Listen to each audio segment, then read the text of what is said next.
ଆଜି ଆମେ ଦେଖିବାକୁ ଯାଇଥିଲୁ ଶ୍ରୀ ଜଗନ୍ନାଥଙ୍କର 24 ପ୍ରକାର ବେଶକୁ। ତ ସନ୍ଧ୍ୟାବେଳେ ପହଞ୍ଚିଲା ବେଳକୁ ପ୍ରଥମେ ଆମେ କାଳିଆ ଠାକୁରଙ୍କ ଦର୍ଶନ କଲୁ।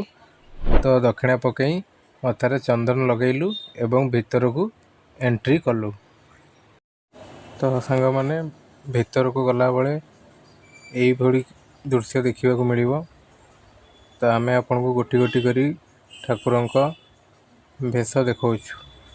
ଦେଖନ୍ତୁ, ନାଗାର୍ଜୁନ ବେଶ, ଘୋଡ଼ ଲାଗି ବେଶ, ଆଉ ଶ୍ରାଦ୍ଧ ବେଶ, ବାଙ୍କଚୂଡ଼ ବେଶ, ଲକ୍ଷ୍ମୀ ନାରାୟଣ ବେଶ, କୃଷ୍ଣ ବଳରାମ ବେଶ, ହରିହର ବେଶ, ବାମନ ବେଶ,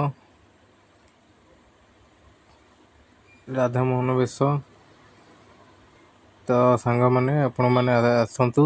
ପ୍ରତିବର୍ଷ ଦେଉଳି ମଠ ଆପଣଙ୍କୁ ଶ୍ରୀ ଜଗନ୍ନାଥଙ୍କର 24 ପ୍ରକାର ବେଶ ଦେଖିବାକୁ ମିଳିବ। ତ ଯେଉଁମାନଙ୍କୁ ଭିଡ଼ିଓ ଭଲ ଲାଗିଲା, ଲାଇକ୍, କମେଣ୍ଟ ଏବଂ ସବସ୍କ୍ରାଇବ୍ ନିଶ୍ଚିନ୍ତ କରିବେ ଆଜ୍ଞା। ଜୟ ଜଗନ୍ନାଥ। ଜୟ ଜଗନ୍ନାଥ। ତ ସାଙ୍ଗମାନେ ପ୍ରତିବର୍ଷ ଆପଣ ଦେଉଳି ମଠରେ ଏହିଭଳି ସୁବର୍ଣ୍ଣ ସୁଯୋଗ କେବେ ହାତଛଡ଼ା କରନ୍ତୁନି। ନିଜର କାମରୁ ସମୟ ବାହାର କରି ଆପଣ ନିଶ୍ଚିନ୍ତ ଆସନ୍ତୁ ଆଉ ଭଗବାନଙ୍କର ଦର୍ଶନ କରନ୍ତୁ। ଶ୍ରୀ ଜଗନ୍ନାଥଙ୍କ 24 ପ୍ରକାର ବେଶ। ତ ସାଙ୍ଗମାନେ ନିଶ୍ଚିନ୍ତ ଆସନ୍ତୁ ପ୍ରତିବର୍ଷ ଆଜ୍ଞା। ଜୟ ଜଗନ୍ନାଥ, ଜୟ ଓଡ଼ିଶା।